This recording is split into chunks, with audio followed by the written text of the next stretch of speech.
Cheers. Hey. Welcome to the Marlon vs. Marlon podcast. And I'm your boy Marlon. And I'm your boy Marlon.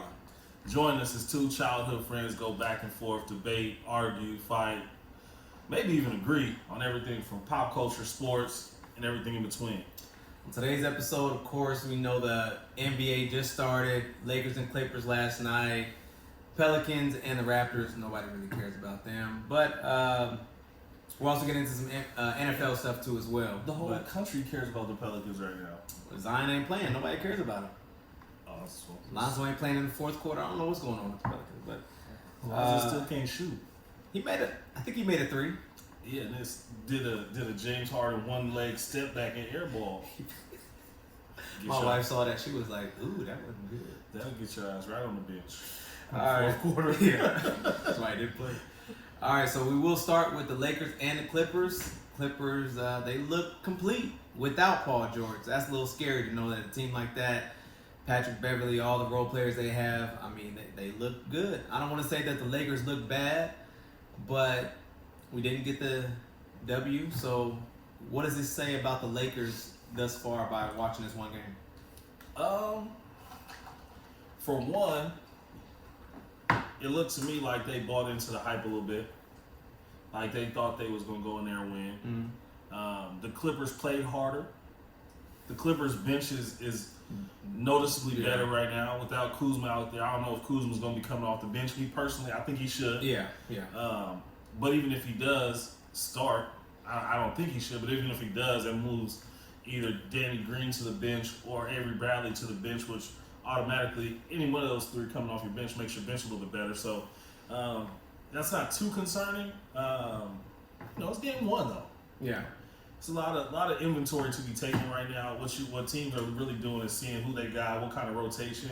I don't think KCP plays as many minutes as he did last night. Scoring 0. I don't think Troy Daniels, who can really shoot the ball, and I think will be a big factor, or Quinn Cook plays as many minutes as they all did in game one. So it's game one. It's inventory time. We're seeing what we got, who we got to work with. And I say we. I'm not a Laker fan, but he want to be. I say we, just thinking as a coach's. We got room in the coach's mind. Room for me for what? We got room for you on the bandwagon. I'm a Cowboy fan. Anyways, so my thing is Danny Green. We saw that Danny was the only one that was scoring a good chunk in the second half. LeBron couldn't do anything. AD couldn't do anything. So Danny, I do think that he should be with that starting group. We didn't have Rondo. Me personally, I think LeBron is a great point guard, but I feel like LeBron, he doesn't know when to turn it off and turn it on.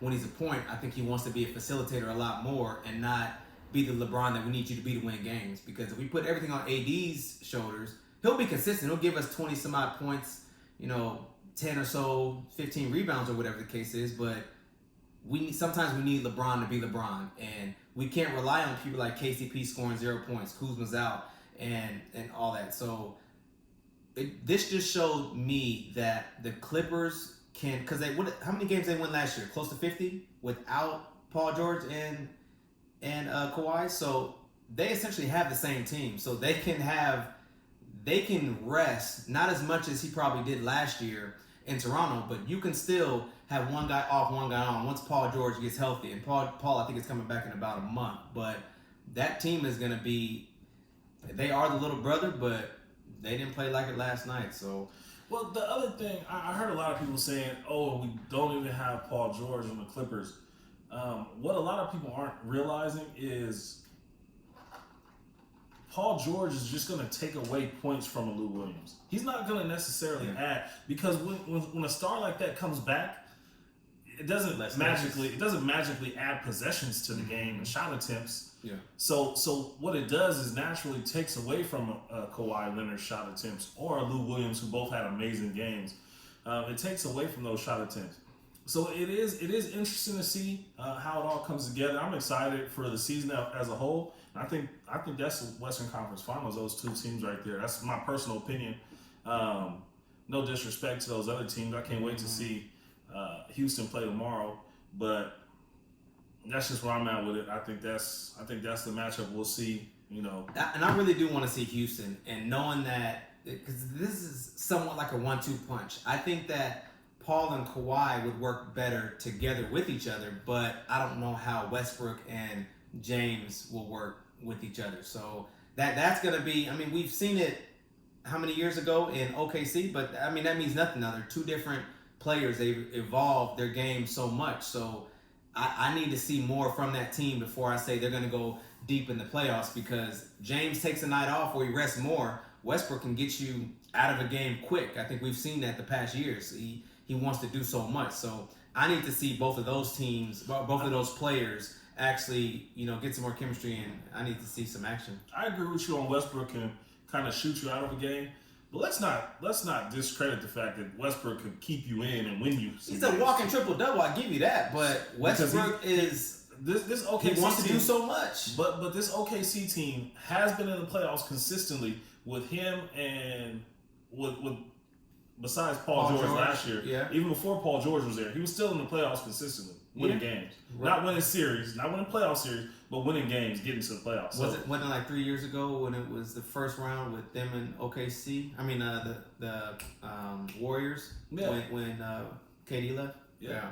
But so it's not. I don't want it to be one of those things where we bashing Russ, because Russ is a hell of a player. He makes some questionable decisions in the last 5 minutes of games, and I'll be the first one to say that. But we're not gonna act like Russ ain't Russ. Like he's not a top 10 guy in the league still. I don't want to bash Russ at all, but like I said, Russ can get you in, but Russ can get you out just like that. Thinking he just wants to do so much, and we've seen Russ go, 0 for 13 and threes and just keep shooting. On that team, who's gonna tell Russ to stop shooting? So his boy James, they that good. No. I'm saying like last year. Ain't nobody gonna tell Russ to stop shooting. He's gonna feel like he needs to be that guy. But I do hope that Houston does do well. I mean, those are two of my favorite players. I mean, I'm a big Russ fan, but I just know Russ can be very wild at times. But two teams that I think, what's up? You a Russ fan? Yeah, I love Russ. I love Russ. Russ is wild. Russ is. Wait, that last couple comments didn't sound like you love Russ. I'm realistic about Russ from what I've seen. I can't sit here and lie to you and say Russ is. You know me. I'm the biggest Kobe fan in the world. I can't sit here and you'll never say about Kobe you just said about Russ. Kobe sometimes can shoot you out. Kobe, I mean, especially those teams when Kobe had nobody. Kobe would jack that thing up and won't feel bad about it. And when Kobe had somebody, he would jack that thing up. He's still Kobe. He still didn't feel bad about it. He made most of them. Russ didn't. So we're gonna make a little transition. Jordan went on, I believe it was NBA, and he said that he didn't think Steph Curry is a Hall of Famer now. Context. He said he still has a lot of work to do. No, he didn't say he doesn't think Steph is a Hall of Famer yet. He said Steph is not a Hall of Famer yet. That's just what I said. No. It's a belief. Oh, he doesn't think. Versus a fact.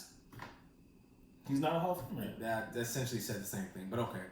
So we've seen a lot from Steph already. To say that he's not a Hall of Famer now, I think it's just Jordan being Jordan, and Jordan knows that he's the best, and he has 6 rings, 6 MVPs. He's had defensive player. Jordan has so many notches on his belt that he feels that some great players need to be close to his level to try to say that. I personally think they're in the Hall of Fame, but if Steph retired now, he for sure would be in the Hall of Fame. I'll say this. I believe if LeBron James was the same name brought up, he would say the exact same thing. He's not a Hall of Fame. He's not in the Hall of Fame yet. And come on now. But that's my point. He's stating a fact. He's not stating an opinion. They're not in the Hall of Fame yet. They're still playing. Hell, Dwayne Wade isn't in the Hall of Fame yet. He's not a Hall of Famer. He just retired. Exactly, but that's the point. They're not a Hall of Fame yet, so we won't talk about them like that. And like you said, but to the point, that's just like being Mike. Okay, but we know D Wade is a top 3 shooting guard of all time. I mean, we know he's making the Hall of Fame. I hear what you're saying, he's top 3. He's behind Kobe and Mike. And Jordan, yeah. Oh damn. Who you got? Who else you got? I don't know. I'm just not that quick to say. That I am. That's good. Wade is top 3. That's easy. He got any MVPs? Finals. One? I'm just saying, that's a high place to go. But off the top of your head, who do you have for shooting guards? Off top, if it's taking you this long to think about somebody, then they must not be up that high. What y'all think, IG? Jerry West is the logo. He plays shooting guard. Okay, but is he top 3? I don't know. I'm just saying I didn't think about this. This wasn't something we. Yeah. But this is what I would say about Stephen Curry. If Steph Curry retires tomorrow and never plays another basketball game, do I think he's getting in the Hall of Fame? Yes. However, if I'm Steph Curry, do I feel like I still have things to do in my career? Of course. Absolutely. Of course. Because I will say this, and this is going to sound crazy. I'll go out on this limb on my own. I don't really care, but I would say a guy like a Kemba Walker is more valuable to a team by himself when he's the only superstar on the team than Steph Curry is. I do not think, and Kemba Walker's not going to the Hall of Fame no time soon, but Steph Curry by himself, lone wolf, on that the Charlotte team would not make the playoffs. Those years that Kemba Walker took the team to the playoffs, he wouldn't do it. And I'll take it a step further. We've seen, not saying he won't score because Steph scores, but when you're the only guy on the team, you got to score, you got to assist, you got to play D, you got to do a little bit of everything to keep your team in games. When we seen Steph play without Clay last season, without KD when they both got hurt, and still even had another All-Star in Draymond Green, that Warriors team looked completely different and not nearly as competitive as they were with those other two guys. However, we did see flashes of him take over games and lose. You can have 50 points and lose. Okay, I but that's my point. But he's, for one, in the East. I do think he would take that team to the playoffs. I mean, you're in the East. I don't think so, but I think it is hard because your game is altered, because just like Jordan with Pippen, just imagine if one didn't have the other. Just imagine how much their game is going to have to change. And I think that sometimes you do get comfortable, and this really isn't necessarily helping his case right now. But sometimes you do get comfortable knowing that you have that security blanket of throwing it to Clay or Draymond or whoever, or KD or whoever. But I do think I even say the OKC team that Russ took to the playoffs when he didn't have another superstar on his team. He's not doing that, bro. Because Steph isn't the athlete that Russ is. I don't think Steph is doing all the things that he is supposed to. Because Steph is probably I don't want to say one of the worst defenders, but Steph can't defend for anything. I think we all know that. He's one of the worst defenders at his position. Yeah, I'm trying to be nice, but why? We won't hesitate to say he's the best shooter we've ever seen. So be honest. Okay. Yeah. Well, he's one of the worst defenders, but I do think that in certain times when he knows he has to be the guy, sometimes he does step up. But then again, he's not gonna go all out on defense because obviously on offense he can't do nothing. So, but I don't know, man. That's what I'm saying. It's different, bro. When it's a different feeling when I know that if my shot's not falling, I can take a step back because either one of these other two guys can score 30, and we still can win. Or they'll both score 30, and we'll still win. As opposed to going in every night when you're the main guy on the. I'm not saying he's not the main guy on the scouting report now, but when you're the only guy on the scouting report, it's a little bit different. Yeah, I do think the Warriors. Now let's just transitioning over. Warriors. They obviously. Think they make playoffs this year. I think they'll make the playoffs. Okay. Because it's regular season games. They'll beat teams they're supposed to beat, and they'll make the playoffs. Do you feel that? Now I know Steve Kerr came out and said that Clay. I think he doesn't want to answer questions anymore because he came out and said that Clay is unlikely to play for the rest of the season. I do think that you have to leave that door open because I think he'll be about 100% in January. So if you're the GM or the head coach, do you bring Clay back this year? I said this before on here, no. For what? Yeah, I don't even think. I think the Warriors' window is closed, but I do think that they will still be somewhat dominant, I guess you can say, in the West. I guess, or more relevant, if you will. Relevant is a better word than dominant. So, because of the three players that you do have that will easily, I guess, collectively give you 80 points a night. Mm-hmm. But see, this is the thing. This is the NBA. You're going to score 100 points. That doesn't mean anything. Yeah. The bad teams score 100 points with no All-Stars. They still score 100 points. Timberwolves scoring 100 points? They're scoring 100 points right now. If I'm not, damn, Kyrie got 50 right now in his debut.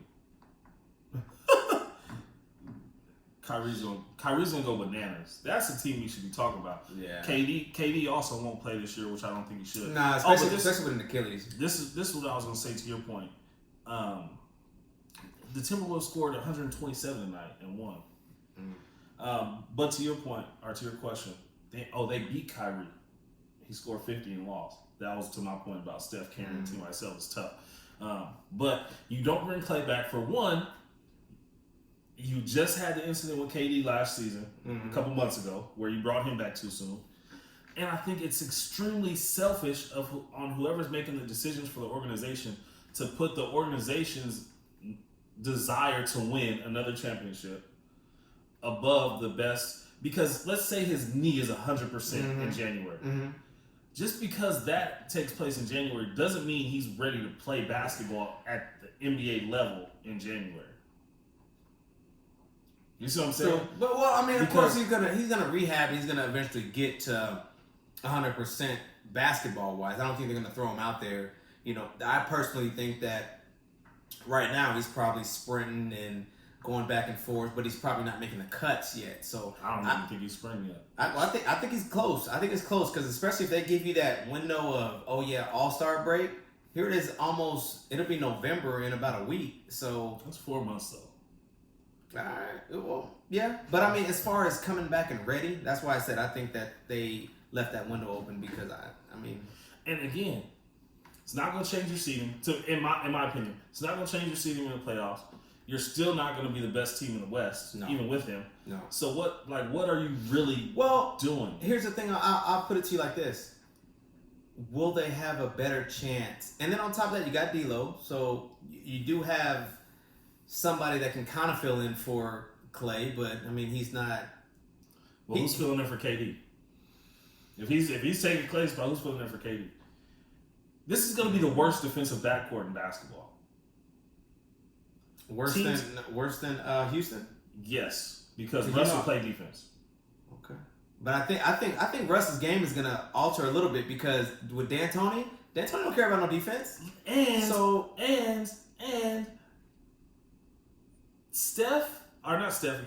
Russ and James Harden were top 5 in the NBA in steals last year. James Harden led the NBA in steals last year.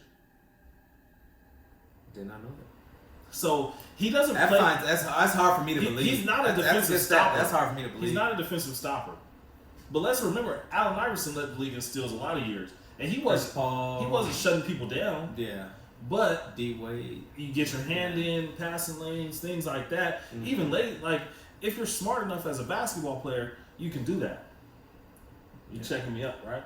I'm getting ready to. Yeah, please do. Because, I mean, I'm not saying I don't believe you, but James Harden, I mean, you just know him for offense. You wouldn't think of James Harden for anything defensively. So they're both definitely top 5. I believe it was James Harden was number 1. Okay. So we're gonna fact check that. But yeah, man, crazy. Shout out to Kyrie. He almost went to tears. I don't know if you saw the pregame. Yeah, he almost went to tears. Up. Yeah. Introducing the team to Brooklyn. Then went out and scored 50. That's a bucket getter. And play of the night was when he went 1-on-3, Euro step, laid 3 guys, and then pointed them out, counted them out. He said 1, 2, 3 as they all fell. That was kind of funny to me. Wasn't play of the night though. The kid Derrick Jones from Miami, that dunk. Did you see the dunk? Yes. Oh my God. Yes. I thought you were checking the steals. You went to see. Well, yeah, but the box scores. Nets defense is gonna be horrible. You giving up 127 to the Timberwolves? It was in overtime, asterisk, but you're not scoring 27 points in overtime, so they still scored 100. Yeah. Anthony Towns with 36, Wiggins 21. Yo, who does D Rose play for now? Who did he go to? He just crossed somebody over. He was playing the Pacers. Whoever played the Pacers tonight is where he's at. Telling you, people don't realize, bro. These guys ain't making millions of dollars on these bad teams to not go out and put up buckets. They can still score. They can't. They might not be able to do it when the stage is the brightest against the best, but trust you me, when you catch that last game on NBA League Pass, that on Channel 8, League Pass 8, them guys will still go out and get buckets. I'm telling you. So I'll put it to you like this.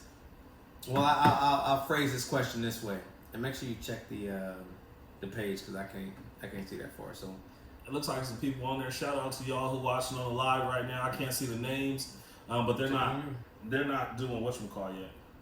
Not doing what? No comments on there. Is all I meant. Oh, okay. What do you think about the Mavericks this year? Dallas. They call it D-Town? You can. D-Town. Triple D. Whoa, I'm not. That's not Triple D. That's a good. Dirty Dallas or something like that. I don't know. I've been here. Dallas, look, I love it here. I'm not calling this Dirty Dallas. Dirty. I think that's what Triple D stands for. Arlington's Ag Town. Fort Worth is Funky Town. All right, sorry guys. So you can never count Pop out, but this Mavericks team, they have a lot of potential. Porzingis looks good. Who's the Doncic? He's Luka staying pretty consistent. If you can put one of those two in the playoffs, who you think would be in the playoffs? Wait, who do we go? Spurs and the Mavericks. I think the Mavericks will have a better team than the Spurs. Counting out. I know you're asking me a different question than what I just answered. Because you asked me who's going to make the playoffs. I think the Mavericks are going to be better, but that doesn't necessarily mean I think they'll make the playoffs over Pop, if that makes sense. Yeah. I just think just because the West is so stacked, one of those average teams are going to make the playoffs. Somehow, like, it's just bound to happen. But I do think that between the Jazz and Denver, that's going to be 1, 2, 3, 4. That one of those two teams will be either somewhere between 1, 2, 3, and 4. Okay, boom. Here's the stat that I was looking at. So Paul George led the league in steals per game. But if you remember, he was injured. He didn't play every game. Yeah. So what I was talking about, James Harden had the most steals last year. Gotcha. So led the league in steals. Like, that's crazy. And that's something that people won't even, because we so casually joke about, or not even really a joke, because he is bad on defense. Horrible. We say. Horrible. But led the league in steals. How do you explain Yeah. that? You know what I mean? Yeah. So. All right. So now we're going to switch over to the NFL. And before we do anything, Cowboys did have a great win. How about them Cowboys? I'm glad you brought that up. I wasn't even expecting to talk about it. Y'all was talking about the Eagles. B. Barmer, LP, y'all was all talking about the Eagles. How about them Eagles? Are they still flying? Fly, Eagle, fly? Cry, Eagle, cry. Eagles didn't look good. They looked very flat. Why didn't they look good, though? Did the Cowboys look good? I think the Cowboys defensively, the Cowboys did what they needed to do to as far as for, like, I don't know why Philly.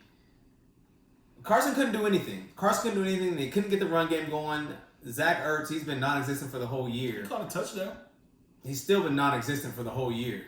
But yeah, I mean, Zeke actually, this is the first game Zeke ran downhill, in my opinion. I've never seen Zeke run this fierce since last year. Did you notice the play calling difference? How free it was? And I understand we started out on a turnover on a short field. I understand. I don't care, though. Was it a pick or? It was a fumble because the backup tight end caught it, got smacked. I remember that. Got smacked. Yeah, you watched this. You a fan. You watched this. It was Sunday Night Football. I mean, that's nothing else. Yeah. So you watched us when we played the Oh, you really want to talk about that? I'm just asking you, did you watch it? You didn't watch it because we was at a baby shower. No, it was at a birthday party. But it was on the TV. It was on the TV. But I will give credit to the Cowboys. They will look good. But the week prior, they did look horrible, losing to the Jets. Then it's just kind of ironic how the Jets get blown out by by the Patriots. So it's kind of like, Hey, stop looking back. It's bad for your neck. I'm just saying. I mean, looking forward, you guys play. I know you guys play the Patriots. You guys play the 49ers? Dallas defense can play. Ezekiel's running the ball like a man. I appreciate you, B. Barmer, even though you picked the Eagles. We don't play. He's a smart. We play the Patriots later. He's a smart man.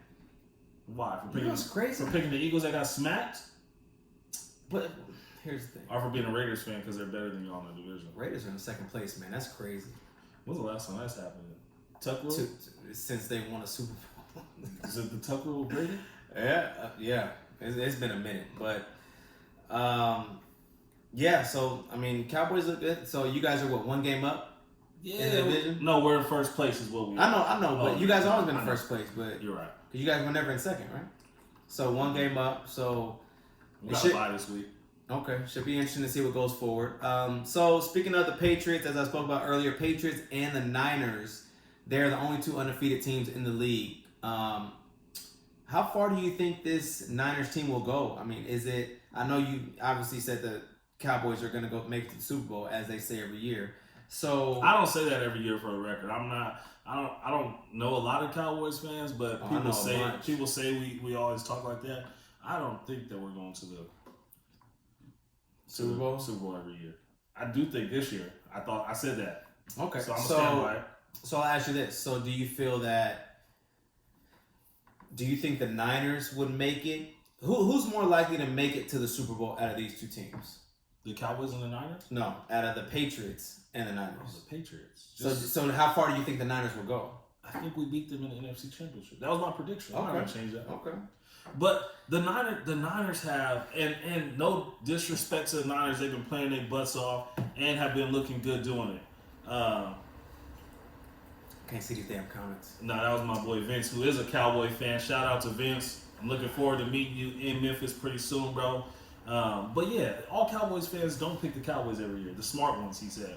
And I'm with you right there. But I do think we beat the 49ers. It'll be pretty cool going back to the 80s, 90s when they were kind of a rivalry. Best two teams in the NFC back in the day. So I think that's what we beat. And this is why I think that, for one, our defense, when we play, and all of our wins this year, all 4 wins, have looked elite. We have the best running back in football 3 of the past 4 years. Bro, you can't, not all those 4 wins, because you can't sit here and put this in your resume about how you beat the Giants, the Redskins, and the Dolphins. I'm sorry, that can't go in your resume, and you know that. I'll give you the Eagles one, but those other 3, that does not. I mean, a win is a win. I will give you that. But don't sit here and try to say how great you guys looked against horrible teams. Okay. The Dolphins still haven't won a game, cool. have they? Okay. Giants won what, 2 games? Perfect. Redskins won 1? Like, I come agree on with now, you. man. You're making a perfect point. But a win is a win, so I won't take that away from you. For me. I won't take that because away. you're giving the 49ers credit for being 6-0, right? Not all of their games look great. Who have they beat outside of the Seahawks? Don't worry, I'll wait. I'm not. Their schedule is soft. But here's the thing. I'm not arguing that they're an elite team. I'm just saying that they're undefeated. I'm not arguing that. So their schedule has been as solid as the Patriots. The Patriots played the Jets twice. They played the Bills. Well, the Bills are 5-1. But Patriots haven't played a lot of people either. So we'll see the second half of the season. I mean, hopefully the games get a little bit harder. I know they will for the Cowboys. I got to look up their schedule. But I'm not trying to advocate how the Niners are so much better because they're playing harder people. So before I was cut off, our defense, regardless of whether you want to give them credit for whatever, our defensive line, we have the best linebacking. They played great last week, yes. We have the best linebacking crew in football, and we have the leading rusher in the NFL 3 of the past 4 years. Pair those 2 things together. And pair that with no dominant team in the NFC. Yes, the 49ers are 6-0, but they're not a dominant team, right? They're not elite. Is that what you're saying? Well, they haven't beaten anybody, so you can't call them elite. I think their defense is. However, I will say this, and I'll let you finish. So their defense can look good against bad teams, but ours can't. They freaking beat the Redskins 9-0. Yes, I get that. The World Series scores more runs than that. That is true. Who was it? One of the teams was it the Braves, but they scored more than that in 1 inning. I know that. I give you that. I'm not like you're trying to make it seem like I'm arguing for the Niners. I'm not. But I'm not gonna allow you to make your case for the Cowboys because they played 3 crappy teams and they had 1 good win. That's all I'm saying. And what I'm saying is that's all I'm saying. The same thing you're arguing against the Cowboys about, you're giving the 49ers credit for. What did I give them credit about? I just said they're undefeated. Okay, cool. Their record shows for it. Okay. I mean, if you guys are undefeated, I'd say the same about you guys. Okay. What did I try to say to make them sound better than the Cowboys? I said nothing. However, all right. So how about the Chargers? How did you guys look this week? We're 2-5. There's no point in talking about us. It's not. We're talking about you. You like talking about last place teams. You've been talking about the Panthers. Hey, Cam Newton lost his job, man. That's a wrap for Cam. Kyle Allen came in there and 4-0. You can't mess that up. You can't mess up that. Jets. Who? Cam. You got Sam Darnold. You got a rookie. Sam Darnold's not a rookie in these trash. Well, it's the second year, but he's you want. Oh, that made me so mad watching. You want to ride that out. Patriots. Oh, that's made me so mad. What's going to happen? No, I know, but I was like, man, why did y'all let them beat y'all like that? You know what I'm saying? You knew that was going to happen. I will say this. Speaking of they're not last place, but the Bears with Trubisky is on his way to looking like a Mariota who got benched already and Jameis Winston. So he's getting ready to get benched. It's tough, man. There's a lot of quarterbacks that are looking pretty crappy that won't get their jobs back, but Cam is done. Like, I love Cam. I'm one of the biggest. I tell you every week how big of a fan I am of Cam, but Cam's not getting his job back. And even if, let's say, they lose 1 week or 2 weeks or whatever, I still don't think they're going to put Cam back. I think Cam has been ready for weeks, but you can't put Cam back in that situation when your quarterback's undefeated. So... Mm-hmm. Before we move on from that brings up a good point. Okay. I was talking to my cousin CJ today about this exact point. Brothers that want to play quarterback, you gotta throw this football, man. Can't just try to be Michael Vick. And you gotta be fundamental with it. I've been watching little Shador Sanders, Deion son. And that's one thing I love about watching him is he will sit in that pocket as long as he can and show off his arm before he takes. He's still athletic. He can still run, but he throws the football, bro. And we've seen example after example after example. If you don't have that to fall back on in the NFL, your career is not going to be what you want it to be. This is for everybody who's high on the Lamar Jackson bandwagon right now. Great, win your games, run the ball all over the place, but we've seen this show before. We've seen this with Kaepernick, even before all this kneeling stuff. He lost his job before that. Let's not forget that. You have to be able to throw the football effectively and accurately in the NFL to keep your job for long periods of time. I like Cam. I think Cam's a cool dude, other than his outfits being mad weird. But I don't know what you have to have that to fall back on. All these quarterbacks with these long careers, bro, they throw the football precisely. And if you can't do that, the legs is only going to take you so far. This athleticism might get you there. The 6'6", 250 might keep you there for a little bit. But at some point, you're going to have to throw that thing, man. And I think with Cam has always, I don't want to say he's always, but he recently has had a lot of shoulder issues, and we can see that. And I told you this a few weeks ago. Whenever it was 4th and long or 3rd and long, whatever, they would bring in another quarterback to make a pass like 30, 40 yards. So Cam is an athlete. He's like a linebacker playing quarterback. I mean, he's a beast. We all know that, but he's not what Vic was or what some of those other mobile quarterbacks were back in the day. And even with Vic was fast enough to get around the pocket, but he can still. Vic could throw that thing. He got a gun, like he can sling that thing, man. Cam was known for his deep ball, but his precision was never there. Same thing. You said Cam was known for his deep ball? Cam had an arm, yeah. Cam can never throw the ball that deep. Cam had an arm. What are you talking about? Cam could never. Cam could throw the ball like 80 yards on his knees. Cameron Newton, number 1. Cam was not. He was never that quarterback to throw it, and he's too big. his shoulders is massive. I told you he's looking like a linebacker, but I don't know. Cam was. I don't know what you saw, but Cam was never that guy. Now Vic could always sling that thing super far. He was never that accurate in Atlanta, but when he got out of jail and went to Philly and all that, him and Deshaun Jackson, they were something special. So, Cam always had a big arm. Now he didn't have a Mike Vick. Mike Vick made it look effortless. I'm not saying that. Where's I'm looking it up, and I'll put it on here. See, you got the iPhone. Yeah, that's nice. Yeah, whatever. Man. Yeah, whatever. You want wide frame? You want up close? What do you want? You want night vision? You want to turn? Oh, yeah. Anything else? Cam can never throw the ball 8 yards. That wasn't Cam's game. Like never. But so, anyways, are we done on this topic? Because I want to get back to you guys. I've been done on Cam since like episode 2. You brought him up. Did I? Yes, you did. No, you did. You said he lost his job. You said you talked about the Panthers. You talked about last place teams, which Chargers last place. All right, cool, we're done. If y'all can't tell, he's so tight right now. So I was looking at you guys' schedule, and we going back to he gonna trash us some more. No. I got some tough games. Here's the thing. I'm here for you. I'm here for you. Not. We got the same name and spelled it the same way. I'm here for you, man. You were named after me. So you got the Giants. That'll be an easy win Monday night. So you guys will go to 5-3. What do you got? 3. Okay, 5-3. Then you got the Vikings, and with the way the Vikings are playing, they are gelling and meshing better than I think they have ever. Diggs ain't complaining about the trade. Thielen is looking pretty good. Thielen is out. Thielen is hurt. He's fine. He's good now. He's not playing tomorrow. They play tomorrow? Yeah. Well, they don't. They'll be back whenever they play you guys. Okay. So you think we lose to them? Yes. So then that puts you to 5-4. The Lions, I think you guys will beat the Lions. It's Thanksgiving game. Oh no, you guys play. When's Thanksgiving? You guys play the Patriots Thanksgiving?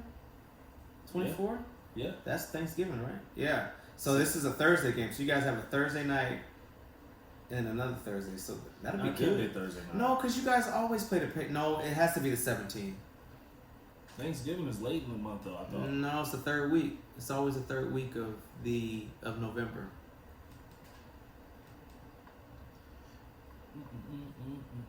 Huh. So you guys don't play Thanksgiving is the Thanksgiving 28th. There are no games because it's a Friday. Or it's a Thursday, the 28th.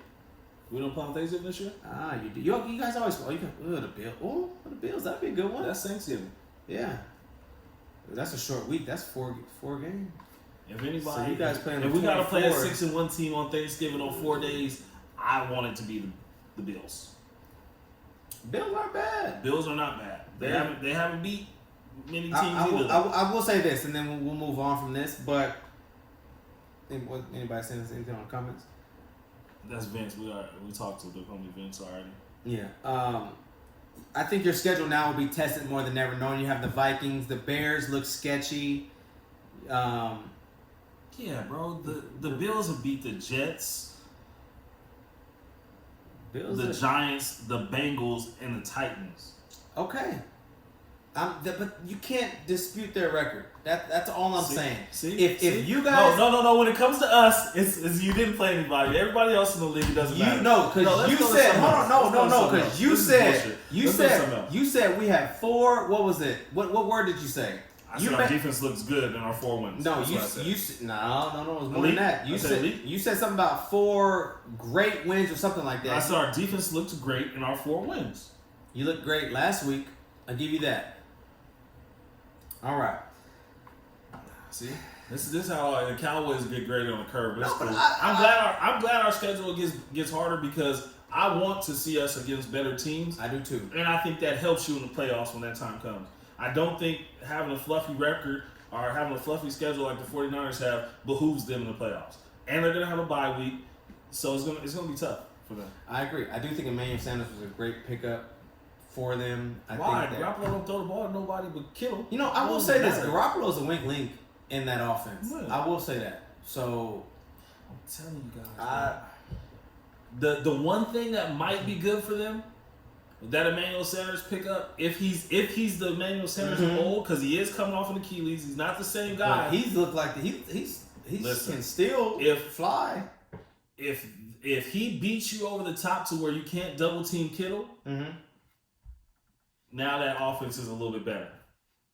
Okay. But right now, if you teams just haven't been able to stop them in the run. You seen last week when you get stopped in the run, when they've been stopped on the run last week against the Redskins in that muddy game. That was well, games like that. I mean, you can't do anything. You guys that are running 4.3s are running 4.8s and 5 flats and stuff because your foot is stuck in the ground. So games like that are a little bit different. But all right, so we're gonna have a little bit of fun here. So you were the one that was talking about Ben Simmons and how he is just draining threes and you see what he was doing and this and that and blah blah blah blah blah. I didn't say he was. And then he's over here in preseason shooting against a team from the YMCA, shooting threes and stuff. I just asked you this question, and this is all fun and games. So, do you think Ben Simmons will have more 3-pointers than the Eagles will have wins? Yeah. You realize he hadn't shot a 3-point shot in, what was it, 2 years or so? You know he don't shoot. So you think his game is going to change that much to where he's going to just start jacking threes up? Listen. This is where you're wrong, right? He could do it over If he makes 8 threes, it's 1 3 every 10 games.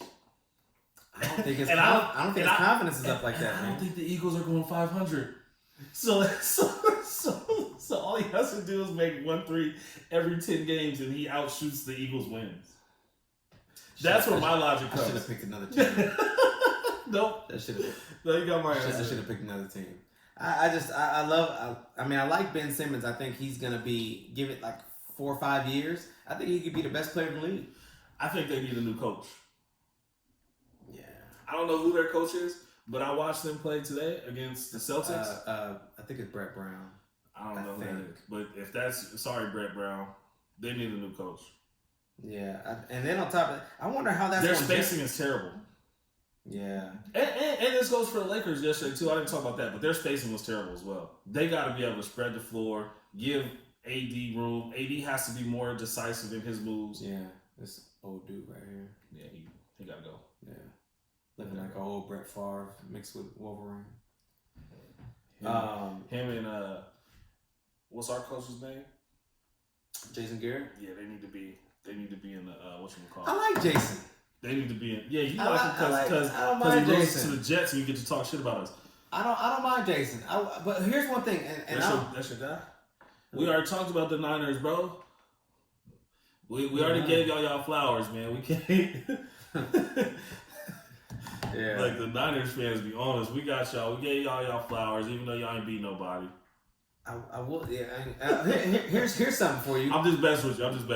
I don't even know who that is, but Garoppolo is a weak link, and if Emmanuel Sanders doesn't make him look better, I don't know. Oh, that's Sean. What's up, Sean? Yeah. K-Sean. Yeah. Okay. I don't know. I just got a feeling that the offense will, as long as that defense stays doing well, you guys will be fine. But you guys got a good running game with Breida. You have Tevin Coleman. You got a good mix of running backs back there. But Kittle's an easy dump off option, and him and Kelsey are one of the best receiving tight ends in the league. But now you have somewhat of a true number one coming off of injury, like you said. So I don't know. I do think that's a good pickup because it'll take the top off of defenses. Yeah. Who is the best player in the NBA? I know you talk about the NFL, but I want to know your answer. Oh, that's a good one. Who said that? Vince. Best player in the NBA right now? Hey, man, Vince be coming at me. You know what Vince did? What? I'm going to tell this story about you, Vince, because you're my bro, and I know you won't mind. And I hope, this don't get away trouble. So Boogie, right? Mission Bay. Mm-hmm. Boogie, 5-star. Mm-hmm. We had the Mission Bay game. Mm-hmm. They're playing at Torrey Pines in the tournament. Mm-hmm. Now, anybody who knows me knows when it comes to college basketball, I'm a North Carolina guy. Yeah. Boogie at the time had committed to Duke, was going to Duke. Okay. So Duke's head recruiter was there. I forget his name. Excuse me, coach. I'll remember as soon as the camera goes off, I promise. That's just how it works. So Vince takes me over and introduces me to the Duke coach, right? Mm-hmm.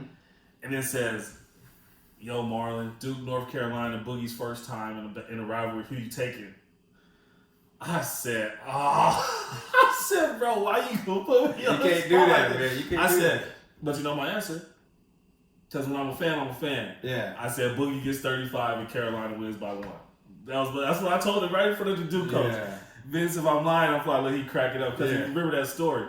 But now Boogie at Memphis is about to go crazy with that crazy recruiting class they got anyway. But who do you have best player in the league? It's Kawhi. And I say this because, and I'm a big Laker fan, and before LeBron came, I do think that Cleveland LeBron, before he came to LA, I think he was the best player. But now he's in his 17th year.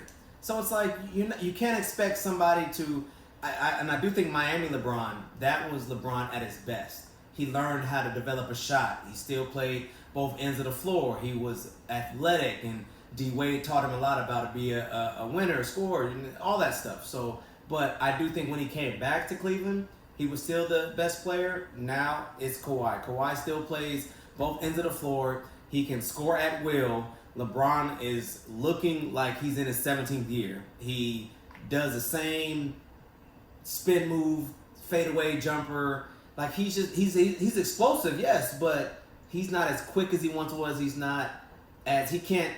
I think he can score at will if he wants to, but I do think by him playing in this point guard role, he doesn't know when to turn on the switch of, okay, let me take this and go Russ mode, or let me go Rondo and get other people, Jason Kidd, get other people involved. So I think this is going to mess him up, but I don't think he's been the best player for a little bit. I got to go with Kawhi. I'm with you. And my answer is similar. I don't think it's been for a while now. Like you said, up until he came to the Lakers, I think LeBron was the best player in the league and had been for 10 years. But I think right now is a point of LeBron's career, and you'll see it because he takes plays off. He has moments where he goes into autopilot, where he does his spin move and things like that. So I think he needs to develop a go-to move, maybe on the block. And he came out right away and hit Kawhi with that. Yeah, with that. Because let's be clear here. Nobody's stopping LeBron in year 17. Still, one-on-one, he scores on Kawhi. Like, let's be honest. No, you're not stopping KD. You're not stopping LeBron James. You're not stopping Kawhi. What I will say, Kawhi, and I think part of what puts him there, and what's weird because me, I've been out of high school, out of college for over 10 years now. So at this, like, hard work is a talent. Yeah. And that's one of Kawhi Leonard's greatest assets. So that's why it's so weird for me for this answer. Because yes, I think it's Kawhi, and I'm taking nothing from him. But I think more than his scoring ability or more than his defense, it's just how hard he plays. Yeah. And because he don't take plays off. He's not a pure scorer. He's not like a pure shooter. His jump shot doesn't look the best. You know what I mean? It's not like we're not sending you to look at his videos over Steph Curry. Yeah.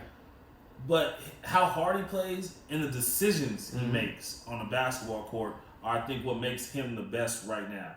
And that's weird for me. Because, like, LeBron was just better than everybody else for so many years. Kobe Bryant was better than, but now it's like his motor. That's like with Giannis. Giannis is probably top 4 or 5 players in the league. Giannis. He's probably top 5 players in the league, and he doesn't have a good basketball skill set. Yeah.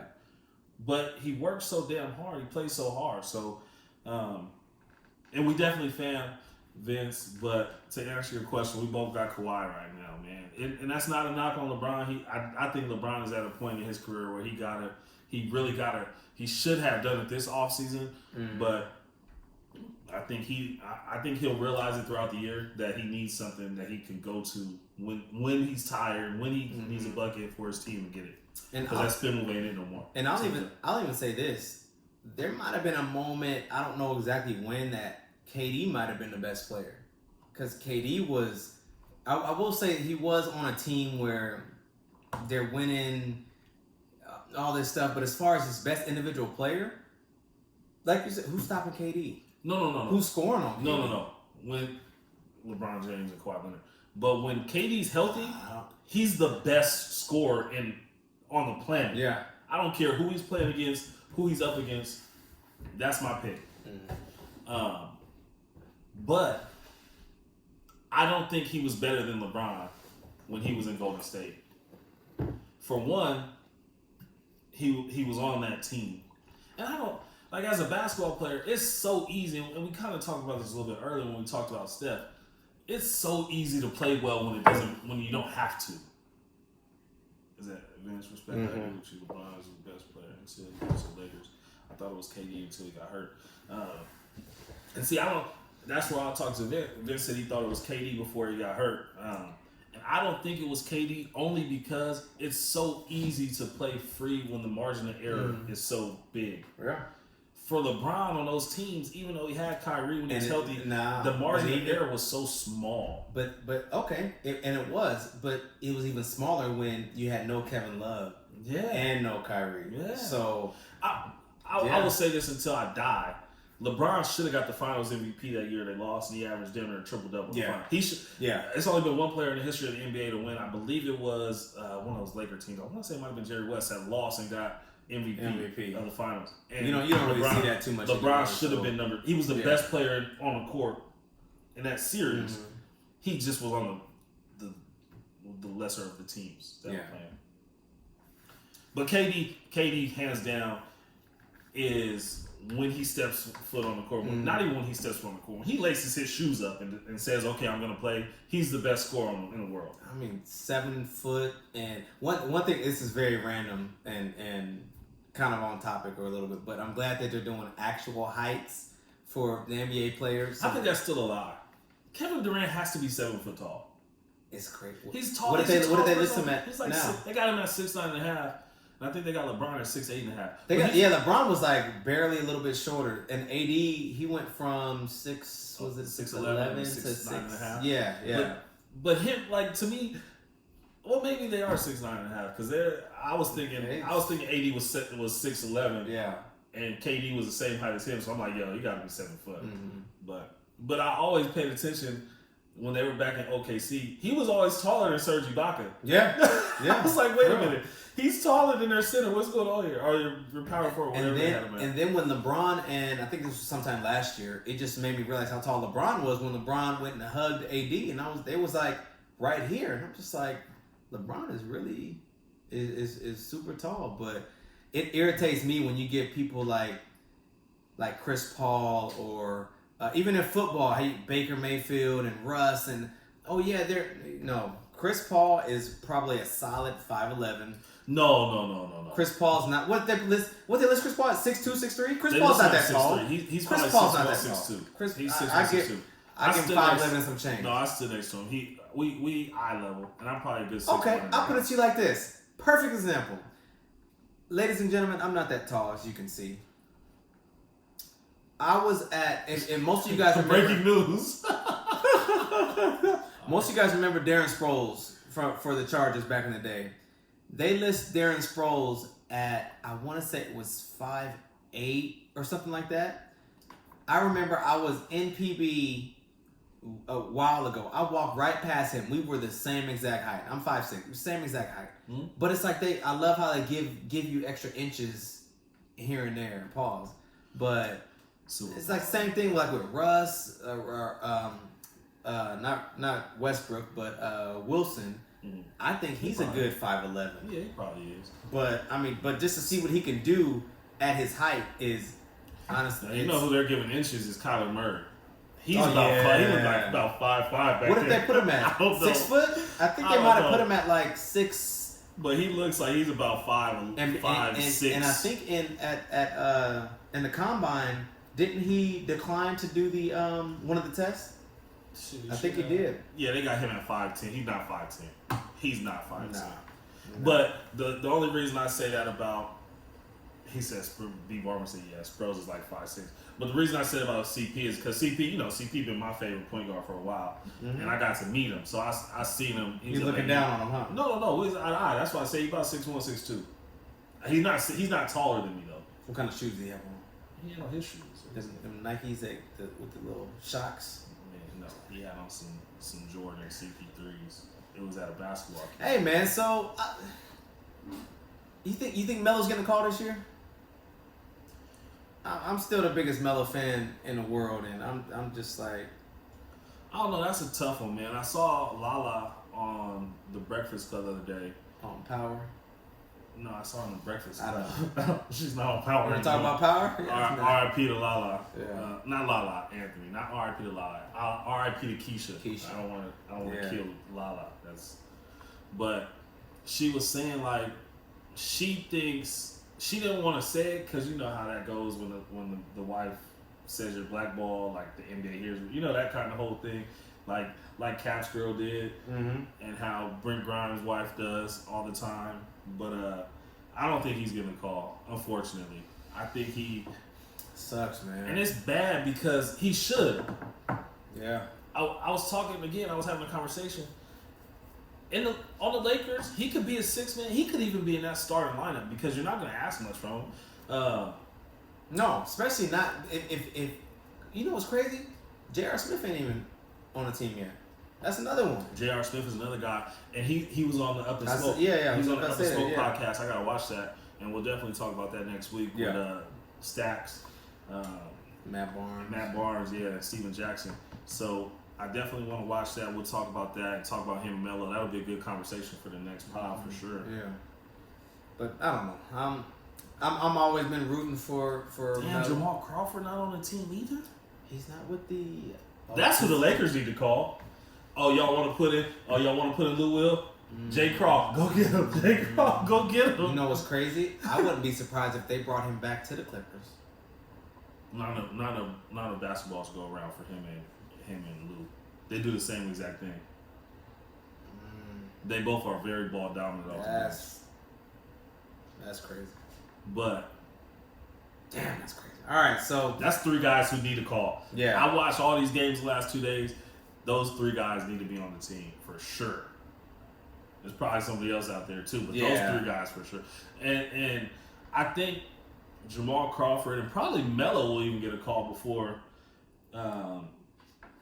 Jay Smith, but I doubt it. He kind of shot himself in the foot with that whole not knowing where to go. Yeah, Lakers need him. Yeah, when he made that play in the finals, which to be honest probably happens a lot more than people see, or a lot more than people understand, but that's bad. Yeah, because that's why he's not in the league right now. Yeah. The fact that you didn't, and that could have been, I don't know that it would have changed the outcome, but. And I think part of it too is he didn't want to be in Cleveland anymore. I don't know if that's the full reason. And he got bought out, right? I don't think they bought him out. I think they just said they wasn't going to trade him or something like that. Yeah. So he actually tweeted and said, all good. Actually, he tweeted this about 3:00. All good though. I really, really, really, really, really appreciate the love you guys give me and have for me after 15 years. I know how these things go. I love y'all for real. I'll be buying those drinks soon enough. Look out for new tour dates. So it seems as if they're going to try to do another tour, because I know he went on tour before, and this is the next round of tours that he did, but I don't think that they did it well. I think they tried to do it last minute. That for me, that's what it sounds like, because I think if you're T-Pain, you're not going to an American Airlines Center or what's it back home? Is it Viejas? Where State is at? Yo, where Chris Brown just went crazy. That's Chris. That's Chris. So, but T-Pain's not selling that out. He's not a Justin Timberlake. He's not a Taylor Swift, a Bieber. Or he's not that. I mean, that's obvious. So he's gonna go to like a House of Blues or a hole in the wall place, he's going to a place with no seats. I'll put it to you like that.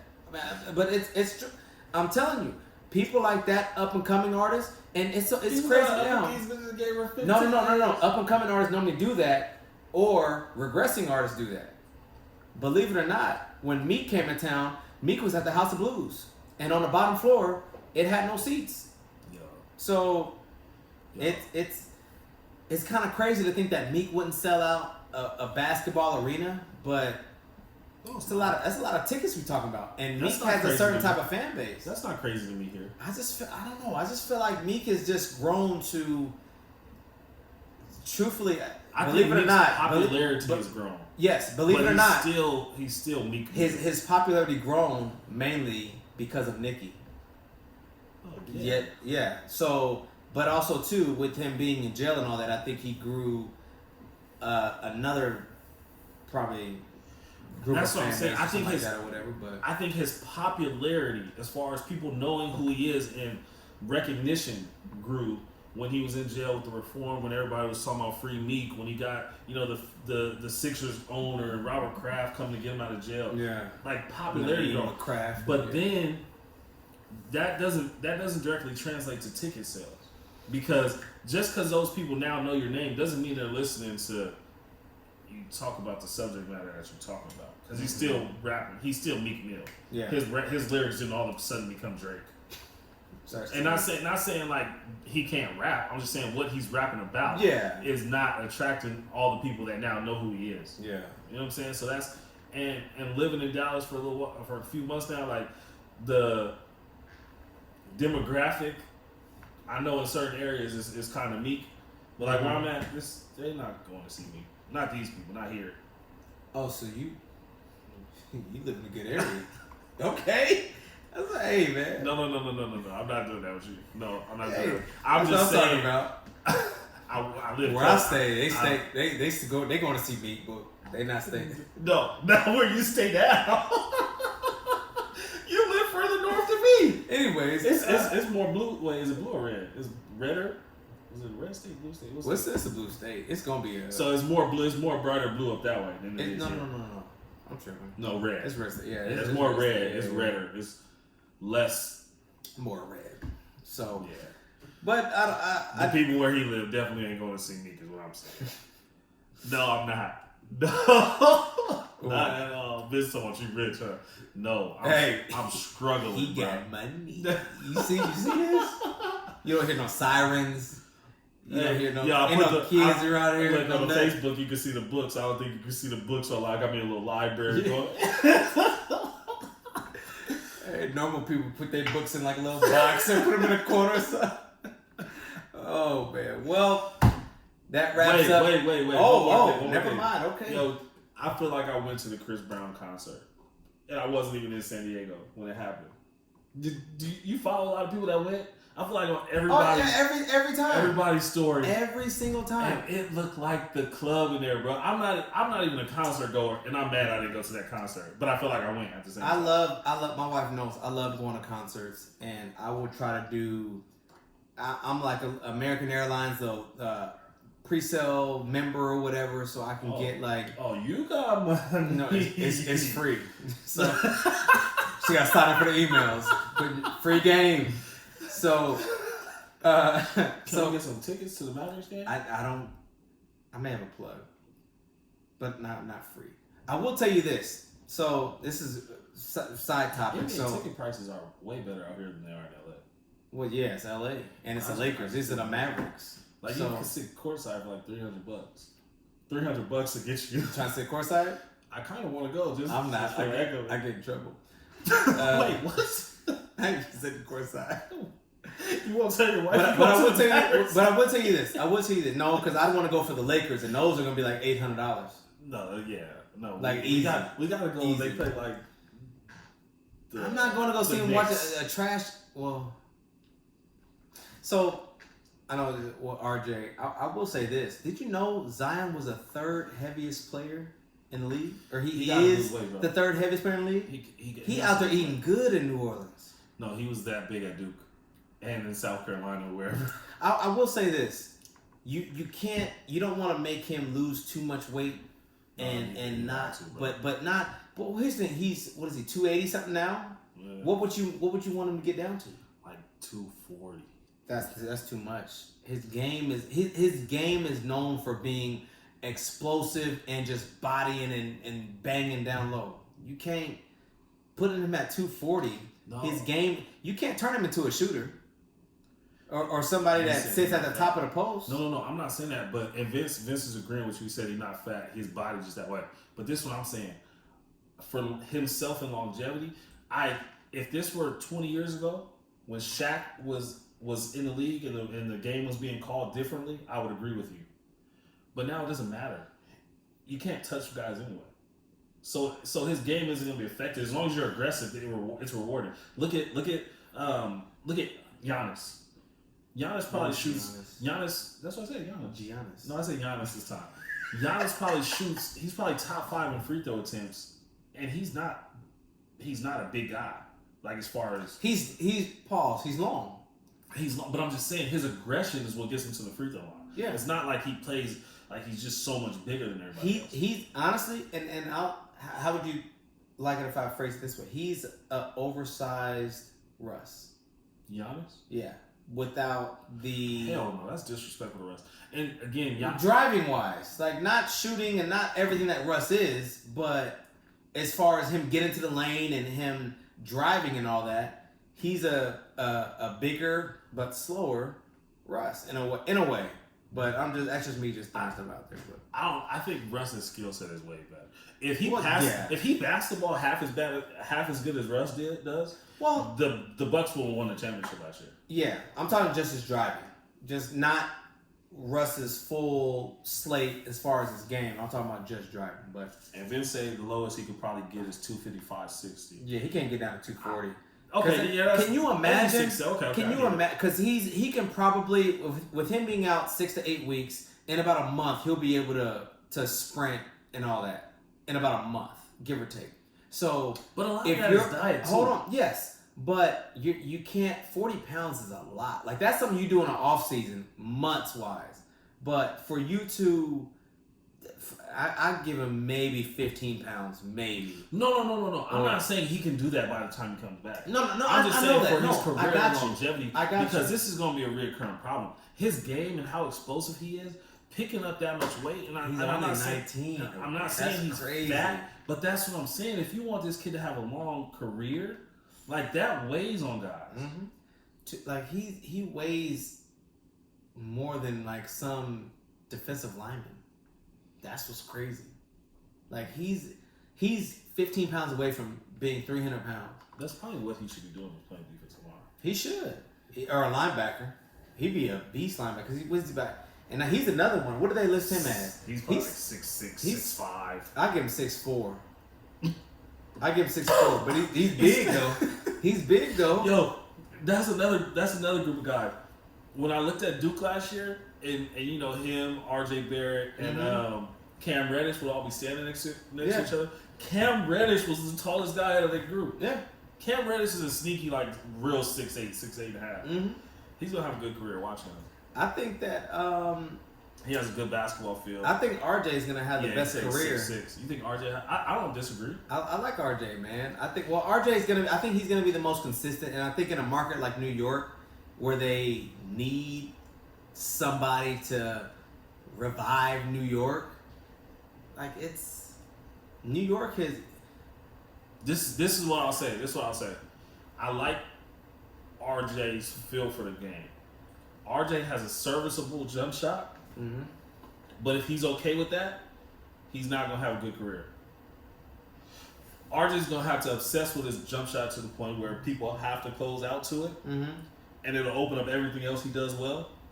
But if he only shoots it at a 30% clip, which is serviceable in the NBA, if he doesn't shoot it upwards of 38-40%, then he's doing himself an injustice, and his career won't be as good as it could be. Yeah. RJ, as far as Cam goes, Cam shoots the ball at an NBA clip already, and he has a good feel for the game. Where he needs to improve is he needs to get his aggression and pick his spots a lot better to me. So I do think, but then again, I mean, I'm not going to say either one of them is going to have it better because what's his name is set up to go crazy. Who? Big fella. Zion. Yeah. Zion. And I like him too. They're catering the NBA to him. So and And let's not act like he wasn't productive as hell when he played in the preseason, which was crazy. You don't ever see rookies that efficient. So Portland is on TV right now, and they're playing Denver. I'll say this: I don't know that I like. Whiteside is perfect. No, Whiteside is one of the laziest players to ever step on the floor. He has so much potential. Why? You ever watch him play? Mm-hmm. He has all the potential, but I know you had to play with guys and guys that are watching or whatever. I know you've had people on your team, or it could have been you. You had all the potential in the world, but you're just the laziest person on the court. And I think that's why they traded him and got rid of him, because in Miami, I watched a lot of Miami's games, mainly because D Wade was going out as his last few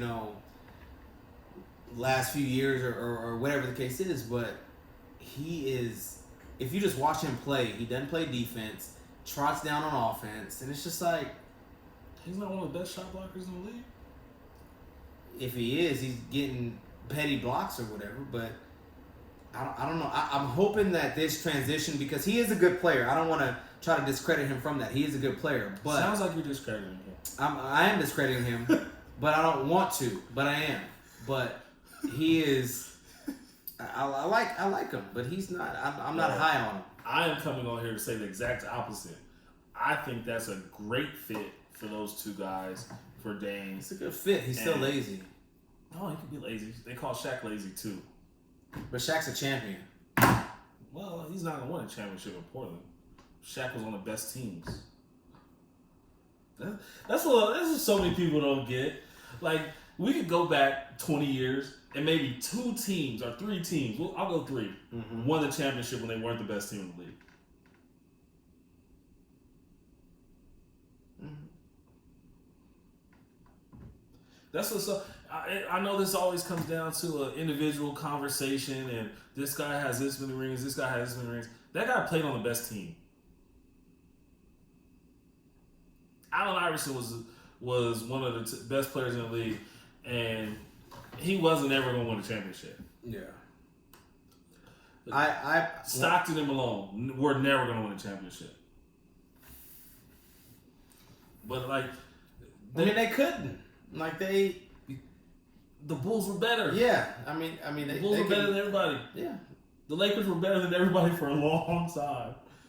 The Pistons, when they won theirs, they were better. The Celtics. What about that? What about the Heat? The Heat were who they beat in the finals. They beat the. That was 04. It was like 05. No, 06. 06, yeah. Because 04 was when the Lakers lost. 05 was when the Spurs wins. Yeah, 04 was Pistons. Mm-hmm.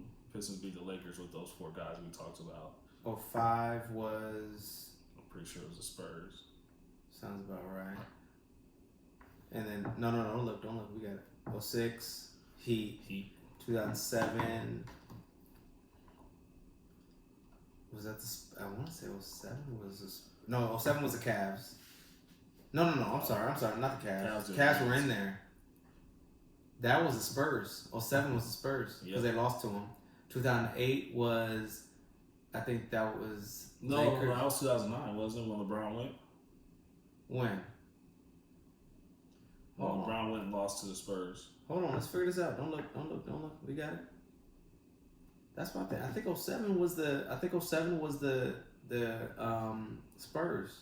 When they beat, because LeBron went in 07. And then you go looking. What? And I think 2008 was, because the Lakers won it in 2009 and 2010.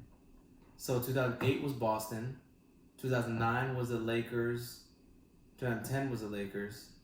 2011, I think that was that stretch. That's when the Spurs won. The Spurs beat the Cavs. No, Mavericks. That was right. Let me call you right back. We're doing a podcast. Okay. And then 2012 was Miami. 2012, yeah, because of Miami. Yeah, that was a Miami back-to-back. And then that's when the Warriors... Oh, yeah, the Spurs won. And then it was the Warriors, Cavs, Warriors, and then Raptors. So, yeah, that was pretty impressive. But in that list, the only team that probably wasn't the best team out of those years, let's look at who they beat, because this is the important part, right? Go ahead. The Raptors beat the Warriors minus KD, minus Clay. Clay, yeah. So the Raptors were at full strength, probably a better team. Fair to say? Yeah, sure. We know Golden State was the best team when they beat the Cavs the last 2 years. Can we agree on that? The Cavs, when they beat the Warriors, before KD got there, this was before KD went, that's one you can argue. The Warriors might have been a better team. The same Warriors team beat the Cavs. Was that when everybody was hurt? No, they lost that year. The Warriors won when the Cavs won. The Cavs won. Yeah. Everybody was healthy on both sides. Yeah. That was, and then the next and 2 years KD and Kyrie hit that shot. Yeah, the next 2 years KD came and the Warriors were clearly better. Sure. But the year before that, the Warriors won. That was when Kyrie got hurt, Dellavedova was playing, and Kevin Love was hurt. Right? So we can say that. San Antonio beating the Heat. That's a toss-up. Because you look at it and say you got D-Wade and LeBron, still probably in the D-Wade's prime, in LeBron's prime. So they might have been a better team.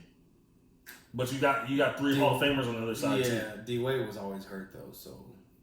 But yeah. This is the one team. Miami was the best team when they beat the Spurs, when they beat the Thunder. Right?